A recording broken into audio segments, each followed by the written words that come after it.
تخاوي لك ردي، لأن الردي يبقى ردي، يخون عشرة صاحبه ولا يحس بحسابها، يشب ناره بالفتن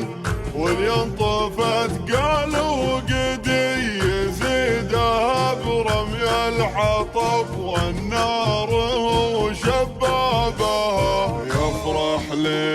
صار الخصام ولينطلق قام يحدي، هالكذب طبعه بالكلام عند العرب كذابها، مهما عطيته من وفا وخلصت له يا مسندي، لا بدي يوم بتنصدم بفعلته لا جابها، لذا تجنب وابتعد عن خوته يا لجودي، راعى العلوم الناكسة بين العرب يسعى بها، كان كتابي قولة نعم نجمك بدال للجدي، ارفع مقامك وتزيب اللي تحجم اصحابها، مجروح اي بالله والجرح ماكل، مخذول اي بالله من اعز ناسه، خساسه انه يجرحك شخص لكن انك ترد الجرح اكثر خساسه، الله عطاني الجروح وعطاكن صبر يشكل ضحكتي من حماسه. لا تلحق الطعنه مت من كثر الطعون، كنت اتمتع بين حين وبين حين وبين حين، كنت اشتري من يشتريني واعذر اللي يعذرون، مخلص مع اللي معي مخلص، بس وين المخلصين؟ قلوا وكثروا غيرهم يا جعلهم ما يكثرون، يا صاحبي ترى المحبة في قلوب العاشقين أكبر بواجد من محبة جال في تليفون، الحب صح أخذ وعطى ما بحب براقين، اللي قبل يبدون في الحب والعلاقة ينتهون.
تستاهل